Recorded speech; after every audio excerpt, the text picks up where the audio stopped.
سخی کے دودھیال کا تعارف تو آپ نے لاکھوں دفعہ سنا، آج مجھے سنو غازی کے ننہال کون؟ جناب عباس کی والدہ گرامی، میں کیا فضیلت بیان کروں شہزادی کی. ایک سطر پڑھوں گا، گجرات میں جملے کی قدر ہوئی تو بات آگے بڑھاؤں گا. ام البنین اس آسمان وفا کو کہتے ہیں جس کے چاند کا نام عباس.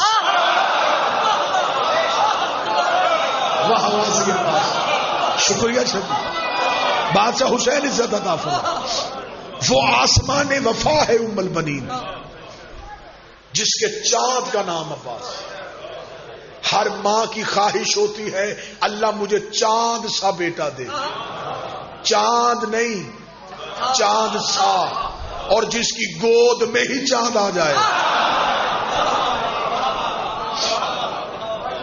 ان پڑھوں کے گھر میں پڑھا لکھا ہونا کمال نہیں،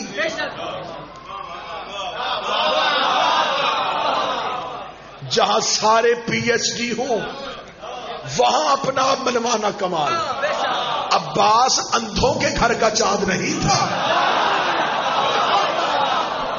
عباس اس گھر کا چاند ہے جہاں نبوت کا سورج تھا، جہاں امامت کا چاند تھا، جہاں حسن کا چاند تھا، جہاں کریمی کا چاند تھا. اتنے سورج اور چاندوں کے درمیان اپنے آپ کو بنی ہاشم کا چاند کہلوانا عباس کی حیثیت. کمرے بنی ہاشم. والدہ گرامی جناب فاطمہ کلابیہ، کنیت بی بی کی ام البنین، لقب بی بی کا ام الکرامہ، کرامتوں کی ماں. موضوع پسند ہے یا نہیں ہے؟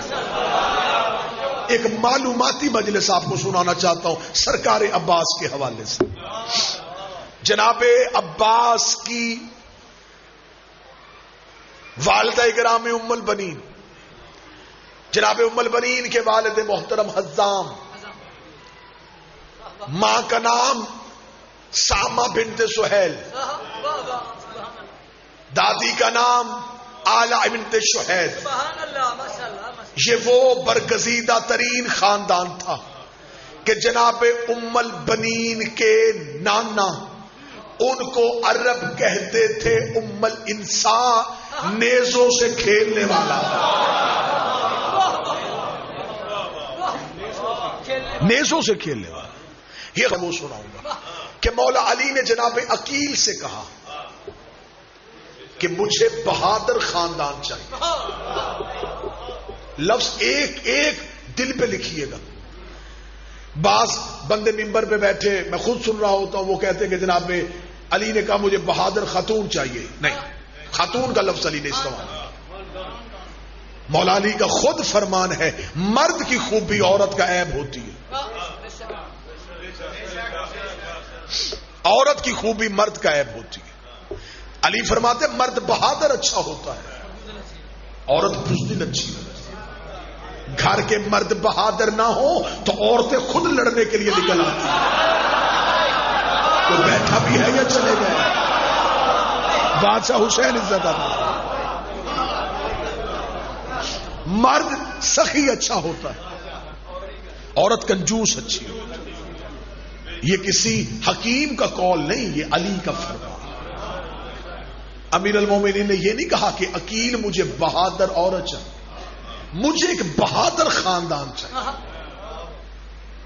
اب یہاں پہ جب ہم نے پوچھا کہ آخر مولا علی نے جناب عقیل سے کیوں کہا، اب یہ جو بالکل یہی سطر آج تک سنائی گئی، میں اس سے آگے جانے لگا. سنی سنائی پہ نہیں رکنا، اس سے آگے چلتے. سنایا یہ گیا کہ جناب عقیل علم الانساب رکھتے تھے، وہ نسبوں کے علم سے واقف تھے، وہ عربوں کے قبیلے جانتے تھے. انہیں پتہ چل جاتا تھا کون کس کا بیٹا ہے، دادا کون تھا، پردادا کون تھا. وہ شجروں کا علوم رکھتے تھے، وہ پیچھے تک گہرائی رکھتے تھے. اس لیے مولا علی نے جناب عقیل سے کہا.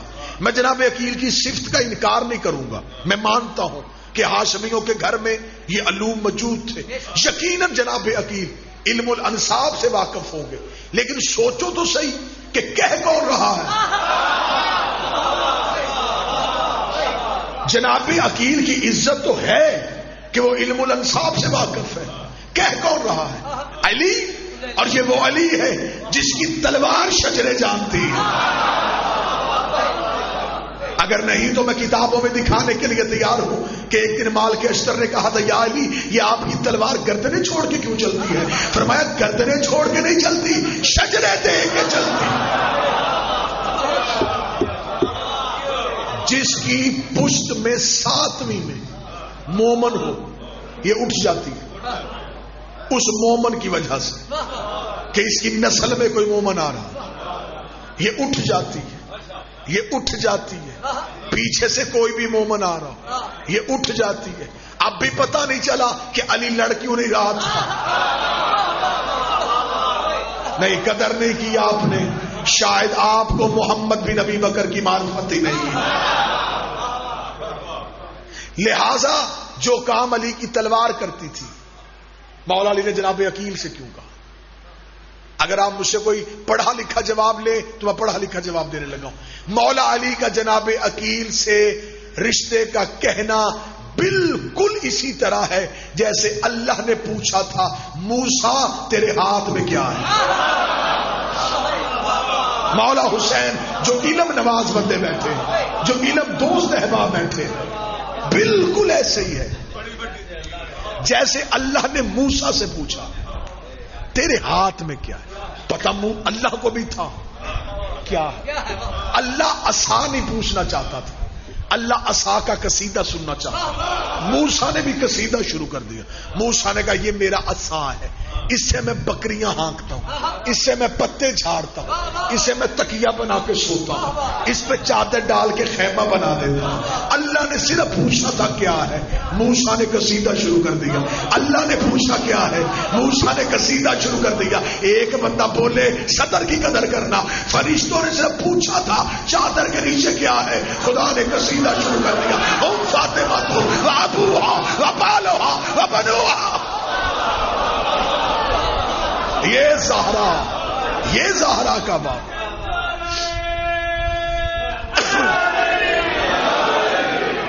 یہ زہرا کا باپ، یہ زہرا کا شوہر، یہ زہرا کے بیٹے. اب اردو ادب میں جملہ کہنے لگا ہوں. خدا نے یہ نہیں پوچھا کیا ہے، خدا نے یہ پوچھا کیا کیا ہے. خدا نے نام نہیں پوچھا تھا، وصف پوچھے تھے. موسیٰ نے بتا دیے. بالکل ایسے ہی مولا علی نے کہا بہادر خاندان چاہیے. اب صرف یہ نہیں سننا چاہتے تھے کہ صرف عقیل کہتے ہاں ایک خاندان ہے کلابی چپ ہو جاتے. نہیں، علی چاہتے تھے اب عقیل بولے، مؤرخ عباس کا نان کا لکھے کس خاندان کا چشم و چراغ ہے میرا بیٹا. اللہ نے فرمایا عقیل وہ کون ہے؟ جناب عقیل نے آنکھیں بند کر کے کہا واللہ میں ایسے خاندان کو جانتا ہوں جن کی عورتیں طیبہ بھی ہیں، طاہرہ بھی ہیں. وقت کی تنابیں مجھے مجبور کر رہی ہیں ورنہ اشرا پڑھوں میں حضرت عباس پہ. مجھے بول کے بتاؤ کتنی طیبہ ہوگی وہ بی بی، کتنی طیبہ ہوگی جس کی ماں نے اس کا نام ہی فاطمہ رکھا. فاطمہ نام بتا رہا ہے کہ بی بی اسم با مسمہ ہے. میں ایسے خاندان کو جانتا ہوں جن کی عورتیں طیبہ بھی ہیں، طاہرہ بھی ہیں. اے علی وہ ایسا خاندان ہے کہ ان کے مردوں سے عرب ڈرتے ہیں، ان کی بچوں کی آنکھوں میں جلال ہوتا ہے، ان کے بچے ماؤں کی گود میں نیزوں سے کھیلتے ہیں. اب یہ قصیدہ پڑھ رہا ہے جناب عقیل، جناب ام البنین کے خاندان کا. لمبا قصیدہ پڑھا، بہت پیارے پیارے اشعار ہیں جو جناب عقیل نے پڑھے. مجھے یہیں پہ نہیں رکنا، بات آگے لے کے چلنی. اللہ نے فرمایا عقیل جائیے اس گھر سے رشتہ پوچھیے.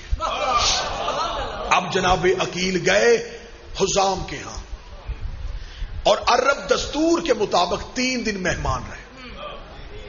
ہاں یہ عربوں میں دستور تھا بڑے خاندانوں کا، شرفا کا دستور تھا، شرفا کا یہ دستور تھا. یہ مہمان آتے ہی ایک دن میں واپس چلا جاتا، اسے توہین سمجھتے۔ آج تو ہمیں انتظار ہوتا ہے نا کہ جلدی جلدی کیا نوش فرمائیں گے، تو آپ کتنے بجے تک نکل جائیں گے؟ شرفا کا دستور تھا کہ مہمان کم از کم 3 دن گھر رکھو تاکہ اسے ہمارے خسائل کا پتہ چل سکے۔ کسی کے گھر جاؤ تو پتہ چل جاتا ہے کہ خصلتیں اور عادات کیا ہیں۔ چاہتے تھے حزام کی عقیل 3 دن رکے، عرب دستور کے عین مطابق تقاضۂ شرافت کو مد نظر رکھتے ہوئے جناب عقیل 3 دن، متوجہ ہے موضوع پہ کہ نہیں؟ 3 دن تک مہمان رہے۔ تیسرے دن جناب حزام اب آئے۔ اب جو جناب حزام نے جملہ کہا، میرے اندر جملہ پڑھنے سے پہلے ٹھنڈک آ رہی۔ جناب حزام جناب عقیل کے پاس آ کے بیٹھے، آ کے کہتے اے رئیس مکہ،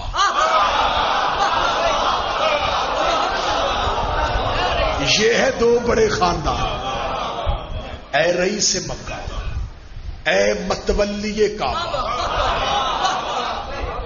اے امیر بطحا، اے خاندان بنو ہاشم کے چشم و چراغ، اے ذریت ابراہیم، اے شجرہ طیبہ کے میٹھے ثمر، ہائے ہائے ہائے، اے عربوں کے دلارے خاندان کے فرد، زحمت گوارا کی ہے، میرے قبیلے میں آنے کی وجہ پوچھ سکتا ہوں؟ جناب عقیل نے سر اٹھا کے کہا اے بنی کلاب کے سردار، اے عربوں کو بہادری کے فن سکھانے والے حزام، اے وہ حزام جس کا نام عرب کے بہادر اپنی تلوار کے قبضے پہ لکھتے ہیں، اے کبھی بھی مظلوم پہ حملہ نہ کرنے والوں، ظالم کو ہمیشہ اس کی عبرتناک انجام دینے والے خاندان کے فرد، میرے گھر اس کا رشتہ آ گیا۔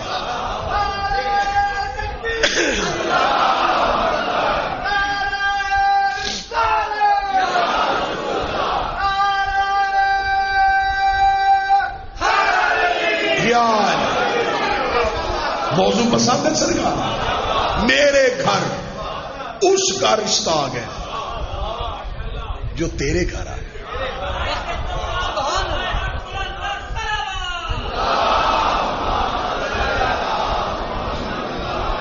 اے عقیل، خوش قسمتی کی انتہا، میری بیٹی اس گھر میں بہو بنے گی جہاں محمد کی بیٹی رہے۔ اگلی سطر پڑھوں تو سید مجھے دعا دینا۔ جناب حزام بولے با خدا میں اپنی قسمت پہ رش کر رہا ہوں، میرے گھر کی بیٹی اس دہلیز کا سجدہ کرنے جا رہی ہے جہاں تارے سجدے کرتے ہیں۔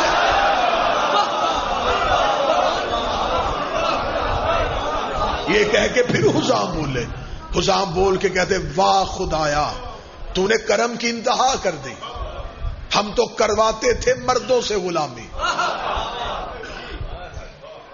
ہم کرواتے تھے عرب کے لوگوں سے غلامی، تو نے قسمت پہ کیا مہربانی کی، آج میری بیٹی وہاں جائے گی جہاں ملائکہ نوکری کرتے۔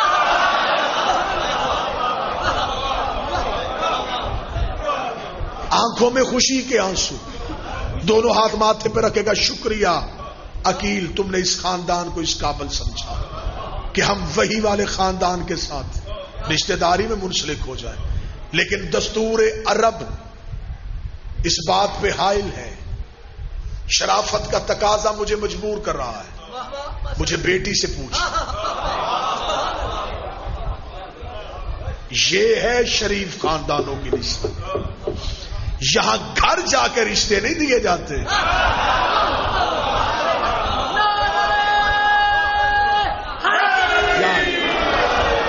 یہاں منتیں کر کے رشتے نہیں دیے جاتے۔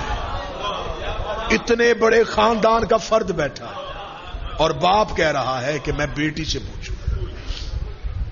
گھر کے اندر آئے، جناب فاطمہ کلابیہ کی ماں سے کہا پردے کا انتظام کرو، میں بیٹی سے بات کرنا چاہتا ہوں۔ گھر کے اندر پردہ لگا، حزام پردے کے باہر بیٹھے، جناب فاطمہ کلابیہ پردے کے اندر بیٹھے. جناب حزام نے آگے کھڑا کیا ام البنین کی ماں کو، کھڑا کر کے کہا پوچھئے بیٹی سے کہ ہمارے مہمان خانے میں عرب کا بہت بڑے خاندان کا فرد عقیل اپنے بھائی علی ابن ابی طالب کا رشتہ لے کے آیا، آپ اس رشتے کے بارے میں کیا کہتی ہیں؟ اب سطر سننا اور دلوں میں عباس کی مودت کو سمندر بنا دینا. اتنا کہنا تھا کہ جناب فاطمہ کلابیہ پردے کے پیچھے سے بولی، دیکھ کہتی اے اماں جان، ہمارے خاندان کی مستورات کو یہ خبر نہیں ہوتی کہ ہمارے مہمان خانے میں کون مہمان ٹھہرا ہوا ہے. ہم اس بارے میں کبھی دلچسپی نہیں لیتی کہ ہمارے مردوں سے کون مرد ملنے کے لیے آیا ہے. مجھے اس بات سے غرض نہیں کہ 3 دن سے وہ کون سا باعزت فرد ہے جو ہمارے گھر کا مہمان بنا ہوا ہے، لیکن اماں میں یہ جانتی ہوں آج تیسری رات ہو گئی، ہر رات ایک بی بی میرے حجرے میں آ رہی ہے، ہر رات ایک بی بی میرے حجرے میں آ رہی ہے. اماں میں اس کے چہرے کی زیارت سے محروم تھی. اماں یہ جو کل والی رات گزر گئی ہے جب وہ بی بی میرے حجرے میں آئی، اماں مجھے عزت قبیلہ کی قسم ہے وہ بی بی اکیلی تو نہیں تھی، اس کا ایک پلو مریم نے اٹھایا ہوا تھا، ایک حوا نے اٹھایا ہوا تھا، ایک آسیہ نے اٹھایا ہوا تھا، ایک سارا نے اٹھایا ہوا تھا. وہ بی بی میرے قریب آئی، اس نے اپنے ہاتھ سے ایک چاند نکال کے میری گود میں رکھا اور رکھ کے کہا مبارک ہو تو میرے بیٹے کی ماں بن رہی ہے. تو میرے بیٹے، تو میرے بیٹے کی ماں بن رہی ہے. مبارک ہو تو میرے بیٹے کی ماں بن رہی ہے. جناب ام البنین کہتی ہیں، اور جناب ام البنین کی والدہ نے بھی خواب دیکھا تھا. میں جناب ام البنین کی والدہ کا خواب سناؤں گا، پھر ام البنین کا خواب، پھر حقیقت عباس اور آپ کو سلام. جناب ام البنین کی والدہ گرامی کہتی ہیں کہ میں نے خواب دیکھا تھا، ابھی ام البنین دنیا میں نہیں آئی تھی. بی بی کہتی میں نے خواب دیکھا ہے کہ آسمان سے بارش کے قطرے گرے اور میرے ہاتھ پہ آ کے جم گئے اور ایک ہیرے کی صورت اختیار. بی بی کہتی میں نے خواب میں مٹھی کو بند کر لیا. صبح کو خاندان کے سب سے بڑے بزرگ کے پاس گئے، جا کے پوچھا خواب کی تعبیر بتائیے. بزرگ نے ماتھا چوم کے کہا اللہ تجھے ایک بیٹی دے گا جو بہت باعزت اور بانصیب ہو. مٹھی بند کرنا اس بات کی تعبیر ہے اس کی حفاظت کرنا. جناب فاطمہ کلابیہ دنیا میں آ گئی. اس بی بی کی جو کنیت ہے نا ام البنین، ام البنین کا ترجمہ ہے بیٹوں کی ماں. یہ شادی سے پہلے بھی ام البنین تھی. یہ بات میں نے ممبر سے بڑی ذمہ داری کے ساتھ کہی ہے. بی بی کی کنیت شادی کے بعد بیٹوں کے ہونے کے بعد ام البنین نہیں ہوئی.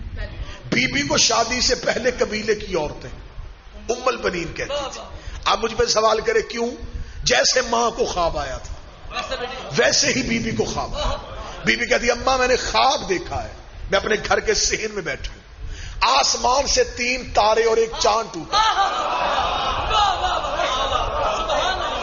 وہ چاند میری گود میں آ گیا، تاروں نے میرا طواف کیا. بی بی نے بیٹی کا ہاتھ پکڑا، اسی بزرگ کے پاس چلی گئی جس سے اپنا خواب پوچھا تھا. اب وہ زیادہ ضعیف ہو چکے تھے. جا کے کہا خواب اب میری بیٹی نے دیکھا ہے، اب بتائیں اس کی تعبیر کیا ہے. انہوں نے ماتھا چوم کے کہا اللہ ایک چاند دے گا، 3 اور بیٹے دے گا. جو تیری گود میں آیا ہے وہ چمکتا ہوا چاند قبیلے میں مشہور ہو گیا 4 بیٹوں کی ماں. ام البنین نام مشہور ہو گیا. عقد طے ہوا، نکاح خود علی نے پڑھا. ڈولی آئی سادات کے دروازے پہ، سیدوں کے دروازے پہ بی بی ام البنین کا آنا تھا. شہزادی نے اترتے ہی پاؤں نہیں رکھا، اپنا سر دہلیز سیدہ پہ رکھ کے الحمدللہ رب العالمین، تعریف ہے اس اللہ کی جو عالمین کا رب، اس نے مجھے اس گھر کی کنیزی کے لیے چن لیا.